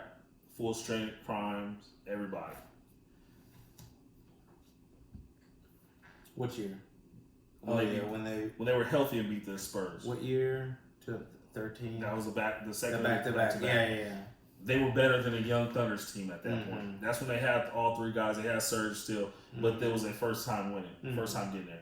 And these guys are all in their prime, right? I still can't believe that, man. Like, for them to get there their first time, and like the Thunder, for the Thunder to make it to the finals and just to get one win. I mean, they were a young team, and LeBron was primed to win it. Right? Yeah, There was nothing nobody could do. That like if I could take any, well, I don't want to say any player, but if I could, well, we can do Kobe, LeBron, Jordan, and let's just throw Steph in there. Any era in their prime. I'm about to say something after this topic. Yeah, go ahead. That my bro just got on is gonna not like it, but I'm gonna say it anyway because he's a Mavericks fan. But so what were you saying? Ask your question and then I'll. No, go ahead. So I was just gonna say, out of the whole list of teams, we're looking at the teams who won the finals and the team who lost in the finals, because we said we always talk about, this player has this many rings, this player has this many rings. But what I was saying is they're always on the best team. The only team that I would say that wasn't the best team going into the finals to win a finals in the last 20 years was the Dallas Mavericks when they beat the Heat. You got D-Wade, LeBron, Bosh. You had a solid team, solid veterans on the bench, coming off the bench, starters, everything. And yes, they had Dirk. I know they were solid, but that was the only team that did it. He said Mavericks in 2011 wasn't the best team. Agreed. Yeah, that's true. Agreed. Because that was the only team in the past 20 years that probably wasn't that you can't even argue that was it. Because the Lakers lost when they had Karl Malone and Gary Payton, but they lost to a team with 4 Hall of Famers on it in the Pistons. You know what I'm saying? Like, that was a crazy team they put together. I'll put it to you like this: because when Boston won in 2008, because was that when we had Bynum, or was Bynum after that? Yeah, but that was Ray Allen, KG, Rondo. Like, that was a squad. Kobe takes over 2 of those people. You know that, right? It's Kobe. That was when Kobe was in his prime. Yo, if we're saying your boy D Wade is the number 3 shooting guard of all time, KG is in the top 3 power forwards of all time. No. He's not better than Karl Malone. Why not? Who was his John Stockton? Rondo. He played with Rondo for like 2 years. They played about a good. If he would have spent his whole career with Rondo, that's different. I think Rondo did help him get a little bit better. Like I think they were. Yo, do you not remember KG in Minnesota? I got you. Trust me, I got you. He's not better than Tim Duncan. We know that. Okay. No, I'm not saying Tim Duncan's probably best power forward ever to me. I'm also, the list is short. He been writing. Was he right?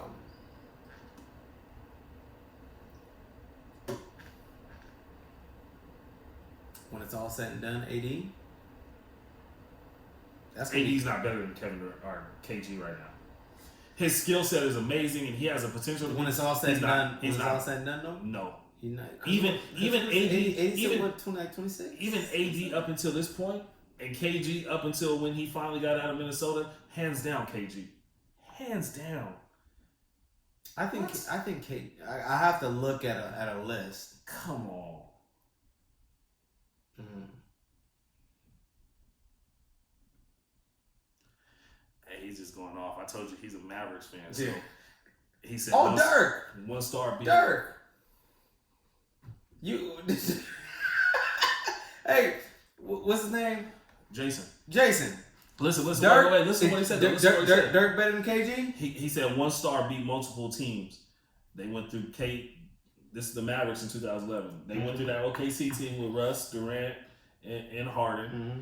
Then they went through Portland with Aldridge and Brandon Roy. Mm-hmm. Then they went through the Lakers and Kobe, and then beat that team in the finals. That is a crazy run. I will say this. I'm not going to argue with you about what's his name because who'd you say? Who's the 7-footer? Dirk. Dirk. This is my argument for Dirk. I would argue. Ooh, hell no. I would argue. I pointed at Rodman. I would argue, and I love Rodman. Rodman on the Spurs and on the Bulls was perfect. But then he pointed at Blake Griffin. Come on, man. We're talking KG.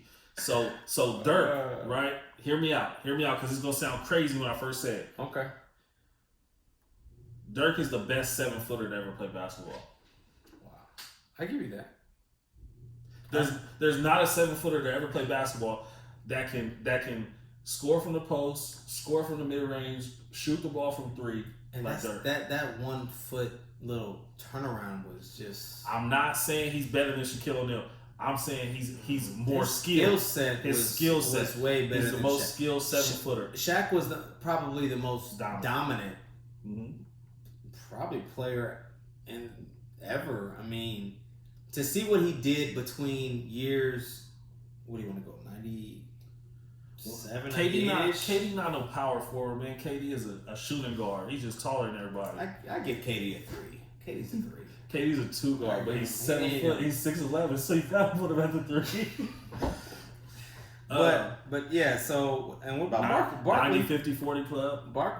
Barkley was, you gotta respect Barkley. Charles Barkley. I'll say this: Charles Barkley. That same thing I said about Kawhi earlier with how hard he played. Mm-hmm. Charles Barkley had that before it was a skill set. But then again, so did KG. Yeah, I like KG though. Like KG was a monster. I hated KG, as you should. Because for one, I hated him because he was in the West, and then we see him in finals and stuff, and it's just like he's a dog. Like I hate him, but he said, "I know these 7-foot with shoes." I was calling Kevin Durant. If Kevin Durant was a legit 7-foot, this isn't a conversation. He's way better, way more skilled than. But I always say that to people just to kind of mess with him. I say he's the best 7-footer because Shaq would score 30, but they're all dunks and drop steps with an elbow. Yeah, Shaq was. But Shaq was also playing D back then too, and Dirk wasn't playing no D. Dirk, nah. But offensively, he'll get you 30. he gonna get it all back. Yeah. He gonna get it all back. He gonna stand in front of you and move his legs around like you're doing something. So I went to a game. Yeah. I went to a Mavericks game last year, and it hurt me to watch Dirk play defense because it looked so painful. Because So awkward too. Like, just it hurt when he shuffled and backpedaled and stuff. It looked bad. So but I like Dirk. I have respect for Dirk. Dirk is one of the best to ever do it. 20 years with the same team. I think him and Kobe are the only two. he did run point, bro. Oh, Dirk. KG will run a point in the fourth quarter for the Wolves. I'm glad you brought that up. KG was crazy, bro. Because they were down by so much. And KG, they were good. They were good for a few years. Okay. Because of him. Yeah. They make any Western Conference Finals? Shaq did play with real centers, wasn't teaching them to be skilled outside the paint. That's true. Yeah. That's true. We- And Dirk came from Europe. You want to call him in? Call Vince? Yeah. Vince, I'm about to call We're you. going to call you in and get you in. Think of a question, Vince. Hopefully they can hear you. They will, because you got him on the... No. No? Why not? It just wasn't connected. I don't know why. This is the longest episode ever. Getting edited. Everything said about the Chargers is being taken out. Like 2 minutes. Like 2 minutes. Oh. Let me see if I can connect real quick. Sure, my wife watching Babe. I'll be home later. I like Steve. Yo, she won't let you go to watch. Who? Steve. Steve? You talking Vince? Vince, yeah. Steve. It was I thought you Steve. was talking It was Stephen Steve A. brother. Smith. Hey, that's my. Y'all better leave Uncle Steve alone. Yeah. I ain't no you can watch his episode of Sports Center. I probably shouldn't say that on here. ain't like he gonna watch it. Yeah, he's not watching. Here, I'm gonna call Vince. It ain't connected to the pill, but I'm gonna call him. Yeah, call him. Hopefully it'll be loud enough. Oh yeah, he was active.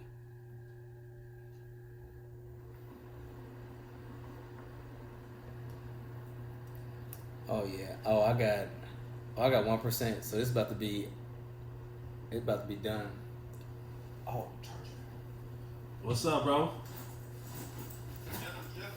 Can you hear me? Appreciate you, man. We still recording, so we just wanted to call you real quick. You had some interesting feedback. Yeah, join the podcast. Hey, so what was you saying about Shaq? You were saying Shaq played in an era where it was more dominant centers and they wasn't really being taught to get outside the paint. Think about it. You have Akeem Olajuwon, you got Patrick Ewing, David Robinson, you got Sabonis. Think about it. When you were a kid in that era, one, there was no trainers, and two, if you over 6'5", 6'6", they told you put your back to the basket and post up. Yeah, Of course, it's not gonna be skilled like that. that's true. But then again, would you want your center? Would you want Shaq shooting threes and doing anything other than what he did? No, until you see something else, though. You ain't gotta go to nothing else if you can't stop the first option. Touche. And that's how it was for shit.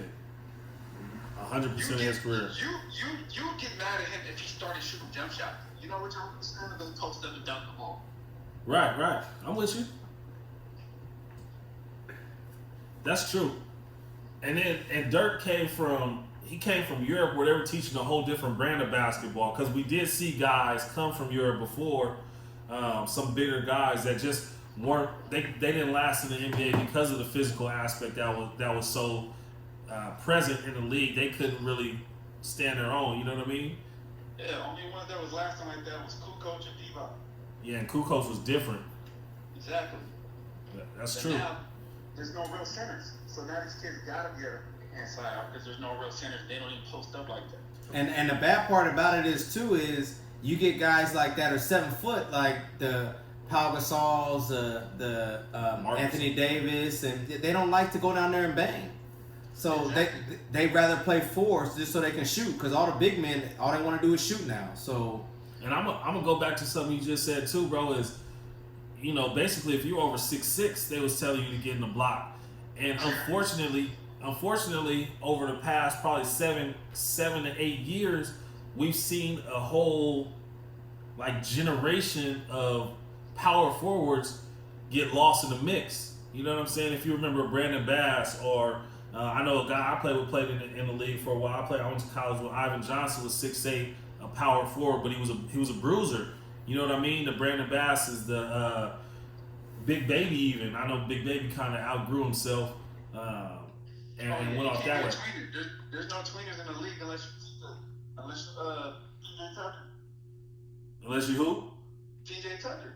Yeah, and PJ Tucker had to really learn how to get that corner three down too. Mm-hmm. That's exactly. So where's the post up? So the game has evolved. So it's tough. I honestly hate comparing players and stuff like that because the game is so different. Right. Every area of the game is so much different than before. Whether it's more physical, whether it's shooting way more threes. Like if you say, "Oh, LeBron would do this in this era," so what if you put Jordan in the today's era and let him learn how to shoot the three ball? No, that's crazy. That's true. And I don't know. You probably can't see. I'm not on the live either, but my boy Jason said Dirk came in and made the stretch four mandatory, which is true. He kind of he made those guys like the ones I named, like the Brandon Bass. I don't know if y'all remember him. Came in jumping, just strong and powerful, rebounded everything, dunked everything. Well, now you got to go guard the 3-point line. Yeah, you know what I'm saying? It's a completely different type of ball game now, and now we also got this other guy coming in at 6'10" that can shoot the three. So can you do that? Yeah. So you're right. If they can't move their feet and pick and roll, they just go small ball. Take that dude out the game now. Yep. They take bigs out the game. They just gonna pick and roll to death if you can't get on the screen. Facts. They're playing flat, and they killing the flat. Facts. and truthfully, that's what. So now, who's your team? Oh, I like Clippers. Oh man, I'm sorry, man. We gotta go. Nah. Only because I'm from San Diego. Okay, I give you that. Where's the one? I'm gonna do some research on you to see if you was a Clippers fan 15 years ago. But Do your research. okay, all right. So one thing I will say about the Lakers that I think will potentially hurt us in the long run, I do think that, and I have to watch some more film, obviously, but the fact that we have Dwight, JaVale, and Anthony Davis, there's going to be times where we have two of the bigs and AD on the floor at one time, and I do think teams will take advantage of that, and that's what's scary. I think in the fourth quarter, Anthony Davis is going to have to play the 5. Bron. He's going to have to, but he doesn't want to. Bron's going to have to go to the 4 AD. You got to play the 5, or else it don't work. Yeah, and it'll be all right though because you still got Kuz. We forget about Kuzma, so it's Everybody forgot about Kuz. like that's their small lineup is still 6'9", 6'10", 6'9". You know what I'm saying? It's not it's not the end of the world. Yeah. And let's be honest, in that fourth quarter, AD isn't having a bruise. He's not having to bang with nobody because the other team got their big center out too. If they do have a center at this point, Exactly. And Lakers didn't pick and roll really either. I feel like, to be honest, I felt like the Lakers didn't want to show their hand, so all they did was throw it to him in the post. yeah, I agree with you. They didn't run no pick and rolls. And He wasn't aggressive. That's the thing people didn't like. That he wasn't aggressive. But And that's what I said. He had those games where he does that stuff. And that's what I said earlier. I said the fact that LeBron is playing the point, it messes us up because he wants to just get everybody else involved, but sometimes he forgets that you're LeBron, and you got to take games over and be the LeBron that you were in your later Cleveland days or in Miami. But the fact that he wants to sit there and get everybody else involved, it messes everybody else up because everybody's like passing it back to like you're LeBron. Well, I think right now, and it's game 1. It is game right? 1. But so it's crazy that we're even going this deep. But I do think LeBron's personality, right? He wants his friends to do good. He likes AD. He wants him to do well. So he's going to defer. Yeah. There's going to be a point in the season where that stops. Yeah, because he said they were running offense through AD. So you think about it, he made it a point Right. to really run the offense through AD yesterday. Right, but there's going to come a point where he goes into, like, let's call it the later half of the season. I don't know, what is it, March, April, where he goes into modes where at the end of games he's taking over. Where unless AD's got it going, because let's be honest, AD is still a monster, and he showed flashes of that yesterday. But there's gonna be games where LeBron takes over, and there's gonna be games where AD got it going and he takes over. But I do think LeBron is at this point right now where he wants everybody else. He wants to see what he has with him, because LeBron ain't never played with most of these guys. So you got guys in there. Troy Daniels played major minutes. KCP played major minutes. And KCP got 0 points. Let's not forget about that. That's ridiculous. But when Rondo comes back, when Kuz comes back, I think that rotation shortens a little bit. You know what I'm saying? Those guys aren't getting those minutes. My boy JD, I love you, Jared. I hope you see this. I just talked to. I hope you. Jared is gonna play more than what people think because he knows where to be on the floor and he just go for free. And he doesn't make mistakes. So I think he's gonna get more minutes than what you think. But I think in the playoffs when they shorten it up, he won't play much. Right. And shout out to Bamboozle. I just talked to him the other day. He doing great. Keep doing your thing, bro. But we was talking about CZ. We was talking about Jared, so I just wanted to throw that out. But yeah, Jared, presence in the locker room, mentoring these young guys. The young guys that are on the team, there's not many of them now because they done traded them all away. But defense, knowing where to be, knowing your rotations, just being a professional and knocking down shots. That's going to get him in the game. Yeah. I don't think Quinn Cook sees the minutes he saw yesterday. And he has championship experience, but I'm just not sold on him still. But I do think it'll also be interesting when Paul George comes back to see how that dynamic changes. Because Lou Will went crazy yesterday, but he was only staggered with Kawhi. When PG comes back, he's going to be staggered with that other star on the court too, and it's going to take away from his touches and his shots. So it'll be an interesting dynamic for the Clippers, but they did look great, and I love how hard Patrick Beverly plays. He could be on my team any day. He don't have to score a bucket. So my question to y'all is then how better defensively do they get one? I think they get so much because here's the thing. We know PG, these are the I don't want to say of all time, but probably in the past 10, I'll probably say 10 years, aside from LeBron, these are the best two-way players I think we've seen in the league. Can we agree on that? And they're on one team. That guard both ways. They go both ways. They play good, solid defense. They can score. They can shoot.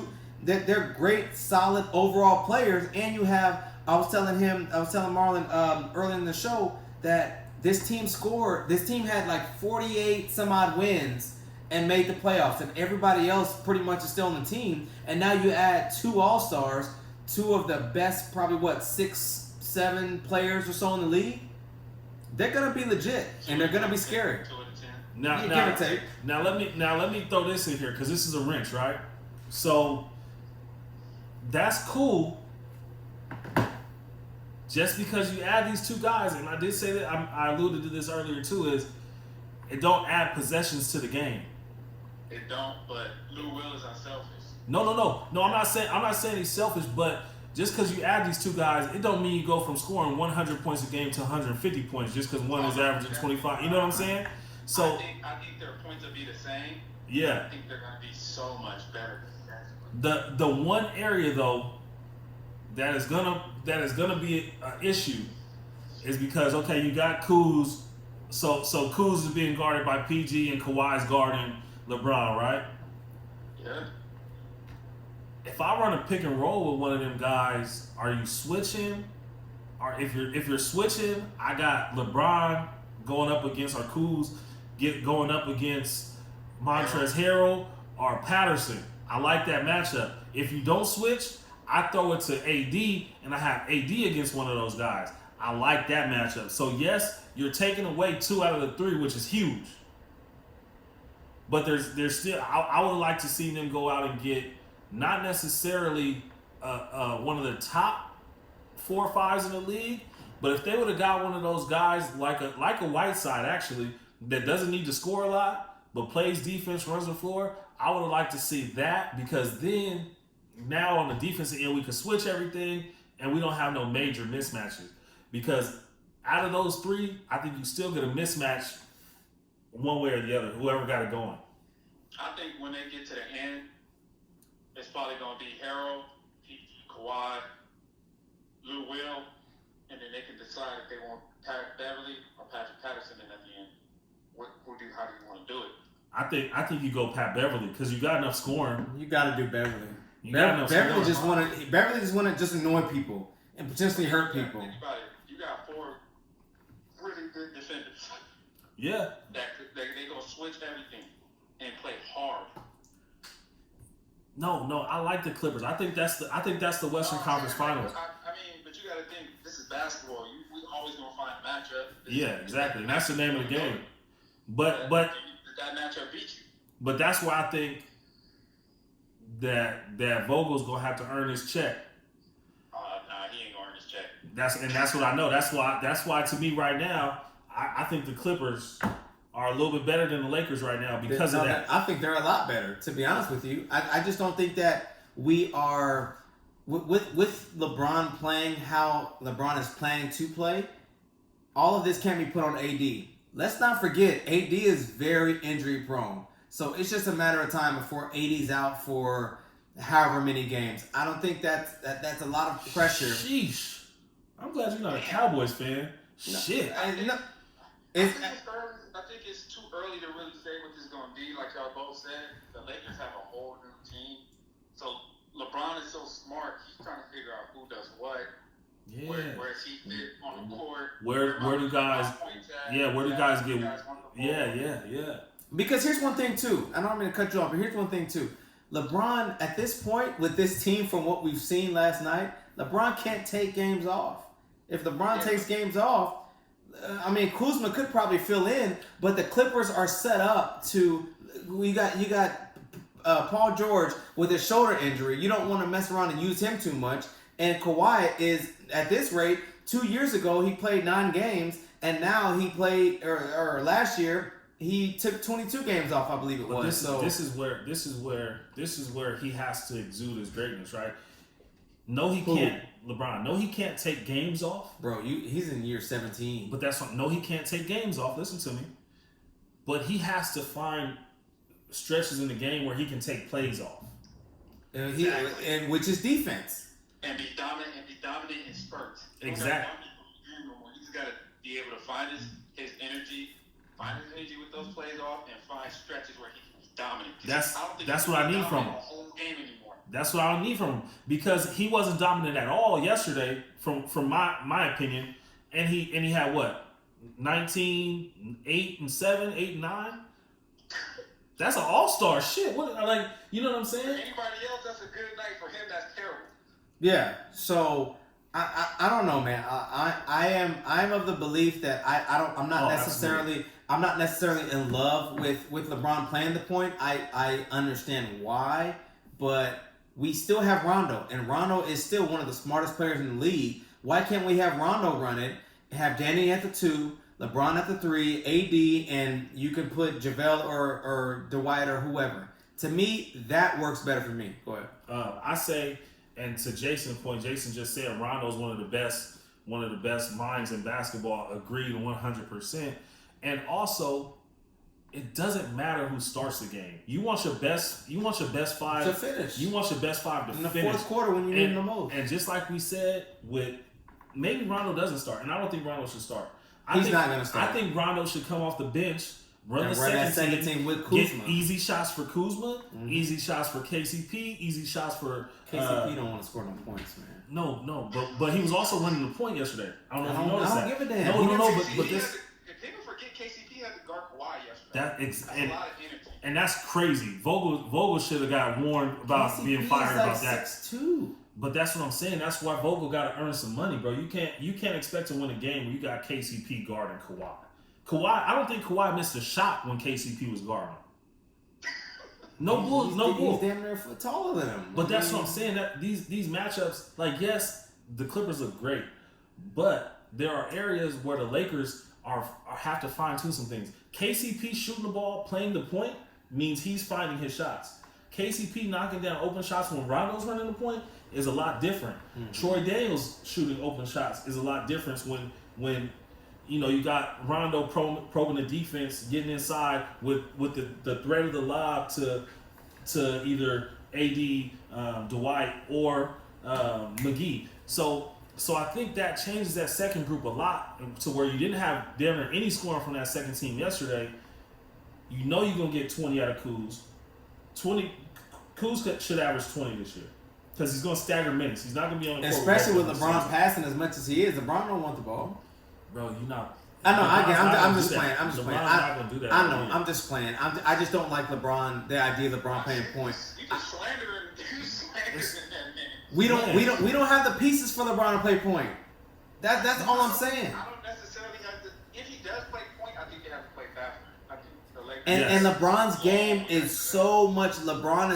He's like his gameplay is so slowed down at this point, and it's like, but when you're at year 17, you're gonna expect that. He's not gonna be the Miami LeBron and push the ball up as much as he used to. And he's so smart. He's like a goddamn computer, so he's looking at everything. Oh yeah, he's analyzing all of it. That's to me why I don't mind him at the point, bro.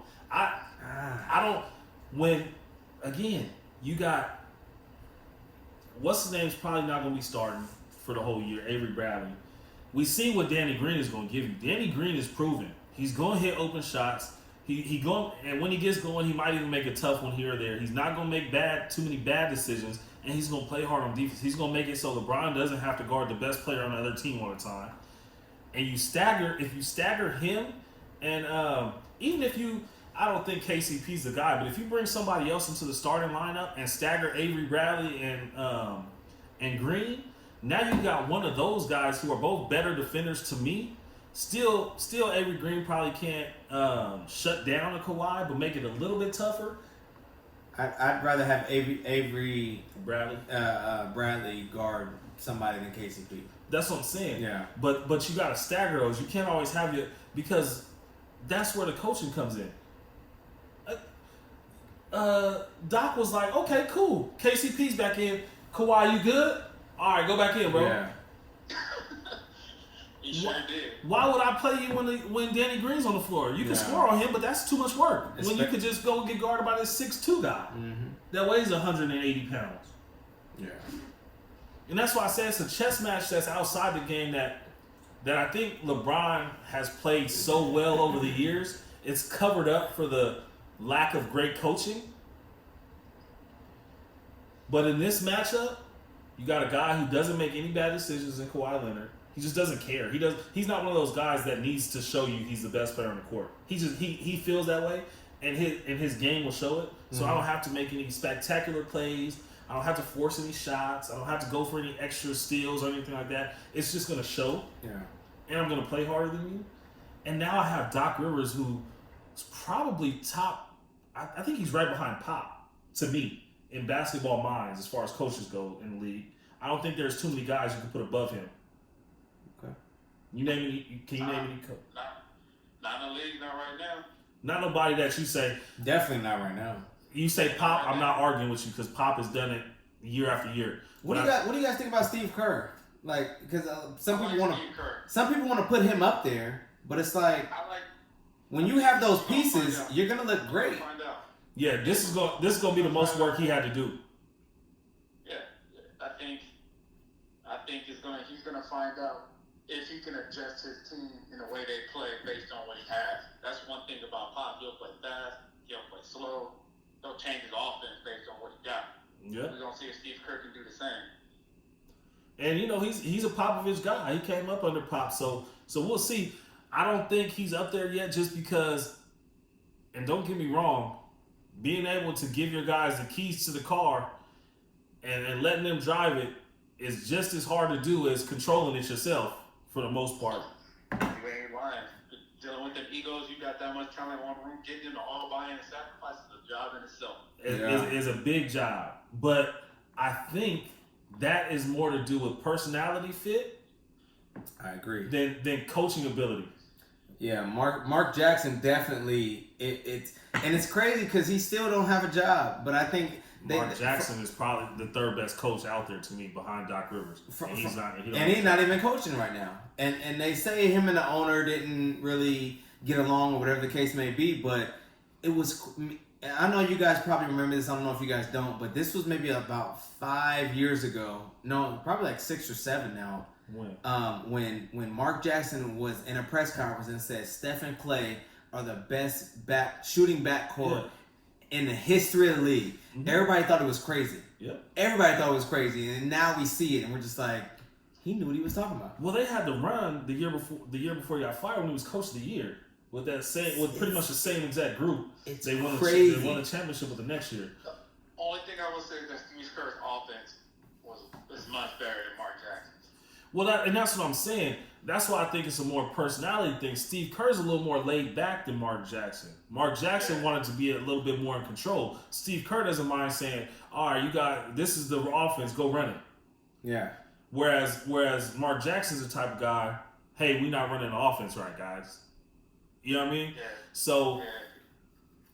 So I think that personality that Steve Kerr has, and playing for a guy like Phil Jackson, who was a little bit of both, and then coaching with a guy like Pop, who's a little more laid back as well, until he can't be, or until he doesn't want to be anymore, until the situation calls for it. So I asked Marlon this. I said, out of what team? So we all kind of know that most of the teams that should make the playoffs in the West. You got Lakers, Clippers, Rockets, Houston, potentially Portland, maybe Utah, Denver. We know that the solid 7 that should make it. So as far as that last spot, Spurs or Mavericks, do you think either one of those two could make that last spot? No, he asked me who was the pick out of those two, Spurs or Mavericks. I'm gonna say Spurs, but there's a real big party that wants to say that because that combo that they got. And Porzingis is healthy, so. Steve Nash is their goal. Yeah, and it's a 6'7" Steve Nash though. Hey, 7'3" Porzingis. Hey, so this is what my answer was. My answer was, I think that the Mavericks might be better, but the Spurs might make the playoffs. If that makes any sense. No, that makes perfect sense. Mm-hmm. Yeah. Perfect sense. Hey, and so I'm glad we're talking to you now too, because I told that story, bro, about when we was at Torrey Pines. Am I lying about that? When you introduced me to the Duke coach? That's exactly what happened. You told me you a Carolina fan for life. I said, hey, I want. He respected you for that, though. Yeah, hey, that's my thing, bro. Everybody always gives me grief about being a Cowboys fan, he's a Cowboy fan. Oh. Sorry, man. We gotta go. Hey. So you guys are 4-3 right now, and then we'll let you go in a little bit after this. So 4-3. Are you proud about No. Okay. I feel like we've been inconsistent. Okay. Against the Jets, people don't realize both our tackles didn't play. Cooper didn't play. A couple linemen didn't play. Marlon didn't play. So you're missing a lot of pieces that didn't play. So I wasn't that upset about it, but I just don't like the fact that we haven't been as consistent as I would like. But you're not going to learn more about us until we play tough teams. I will say this. I do think that you guys played. As far as this year, Zeke looked his best to me against Philly. He was running with a purpose, running downhill. I don't know what it was, but I've watched most of the games. But to see him run as hard and downhill as he was, that was a good sign for me, at least for you guys as Cowboys fans. I think that he's finally starting. I think that him not being in training camp, you can't replicate getting in that kind of football shape. I think it took him longer than he thought it would take to get his football legs underneath him. Yeah. And because that's the thing, because he came back. He came back. What was it like that week? And it was a game, right? Oh yeah, it was like 3 or 4 days earlier. Yeah. So. And this was my thing too. I know we talked about this earlier in the show, but I'll say it still, because I've been talking about our play calling for all season. It's been up and down. Like in our wins, it looks great, and then when we get behind the 8 ball, it's a different Zeke. So they've been running the ball between the A gaps in the first 2-3 downs all season. This year this week they let Zeke run off tackle. They was giving him some outside options, cutbacks, everything. We didn't run that little A-gap run behind the guard center until the fourth quarter when we was trying to run out the clock. They was letting Zeke loose this week.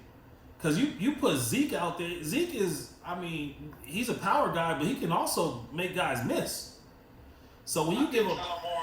My bad, go ahead. No, I was just saying, when you give him an option to cut back or when you put him in space one-on-one against a DB or a corner or safety, there's a good chance that they're not making that tackle. So that was my only thing. Go ahead. I think Ellen Warren is still trying to find how he wants to call a game and trying to get Dak more control of the offense. So Agreed. he's trying to balance that out with let Dak be Dak and show more and throw more, and while still understanding that we are a run football team first. Yeah. And I'm not sure if he's quite found that balance yet that he's trying to find. And decide how he wants to call the game. If he wants to throw on first down, so everybody assumes we're going to run. Yeah. Figuring all that stuff out based on the team that we're playing. I think he's still trying to find himself. Right. And then also, to that point, we are always going to be a run. Our offensive line is built for it. Zeke is built for it. He makes Dak a better quarterback. But I will say this. I also think the Dak and Amari connection makes Zeke a better running back. Agreed. Because when the Eagles weren't able to bring that eighth man into the box anymore, it was a wrap. It was a wrap. Yeah. It was a wrap. And one thing I do as an Eagles defense, you can't just sit there and stack the box because you could sit there and do a play action rollout, Amari one-on-one coverage. Or like we did on the goal line with the tight end was wide open in the end zone. Yeah, wide open. Yeah. And then I think they said that they've never seen a tight end more wide open than they were on that play right there. So, and Amari, he'll show you 2 or 3 times a game, and I'll go out on the ledge saying this, but also the numbers will back it up. Amari's a top 4 or 5 receiver in the league right now. In his route running, he's probably top 2. yeah. I'll ask you guys this as Cowboys fans, and I'm just curious, just as an NFL fan, knowing that Zeke got his money, knowing that Dak doesn't have his contract yet, which should be, I mean, who knows what it's going to be depending on the outcome of this year. You're gonna pay Amari because you paid a first round pick for him. Question one, do you guys have the money for that? And 2, Are you guys looking to make Amari one of the top paid receivers in the league? I'll let you go first, bro, and then I'll give my response. I think they're going to pay both, and I think with the way the NFL is structured, with no guaranteed contracts and the way they can restructure contracts, it's not going to be as bad as people think. Agreed. And I'll take it a step further, too. I agree with that 100%. But what a lot of people, the casual NFL and even a lot of Cowboys fans being here in Dallas don't realize is that one of the things that the NFL and the Players Association is trying to bargain with, as well as going to a longer regular season, they're trying to make it 17 or 18 games. Mm-hmm. They're also trying to do it so the quarterback's salary doesn't affect the team's salary cap. Now that's important because if that passes to where the quarterback salary cap is separate from the rest of the team's salary cap, you can now give Dak a number that you probably wouldn't be able to give him otherwise. Does that make sense? Yeah. Because if his salary doesn't affect what I have to divvy up for the rest of the team, then I can give him whatever he wants. Mm-hmm. Because you're right, we do have to pay him more. But go ahead. Or they'll structure it where they do most of their money up front and a bonus where it won't really affect the salary cap. And it'll be the opposite of what they do with Amari. Exactly. So they'll figure it out, and we have cap space. It's just how do they want to structure it? I think Dak's thing is how much guaranteed dollars is he going to get? Yeah, and Dak was more so he wants to be a Cowboy. His agent was doing a good job as an agent saying, hey, we want to make him a top-paid quarterback. Dak said on his own, which he probably shouldn't have said because it hurts you in negotiations, is, hey, I want to be here. I don't really care about I haven't done enough to be the top-paid quarterback in the league. Out of Dak's mouth, which he probably shouldn't have said whether he believes it or not. I would have killed him if he was mine. but as a fan, I'm like, good.